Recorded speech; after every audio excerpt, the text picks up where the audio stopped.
Scott Morrison sworn in as Australia's new Prime Minister after Malcolm Turnbull was ousted by party rival in a coup. The country's governing Liberal Party was facing a long-drawn struggle for power ahead of elections in May next year, and Turnbull was forced to leave the leadership as members of his own party called for a fresh ballot. 50-year-old Morrison, who till now held the post of Treasurer, won an internal ballot of 45-40 over former Home Affairs Minister Peter Dutton. Our plan, my plan for this country, is for an even stronger Australia. To keep our economy strong, to guarantee the essentials that Australians rely on. To keep Australians safe from terrorism and all the way to bullying in our schools. To keep our country together. To not pit one group of Australians against another. To ensure that one can succeed and all can succeed. That one doesn't have to fail for another one to succeed.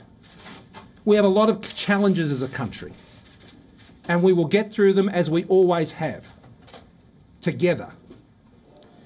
Malcolm Turnbull announced his resignation in a press briefing and said that there was an insurgency from within the party and media. He has further confirmed that he will resign from Parliament, leaving the government's one-seat majority at risk. Thank you all.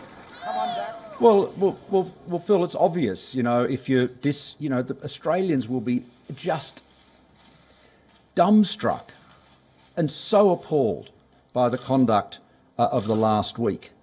To imagine that a government would be rocked by this sort of disloyalty and deliberate,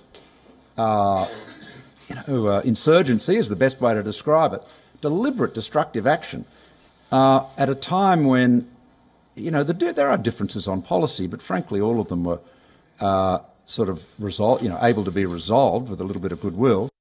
The socially conservative Morrison will be Australia's 6th Prime Minister in the span of just 10 years. This is a continuation of a pattern. Not a single Australian Prime Minister has completed a full term in more than a decade.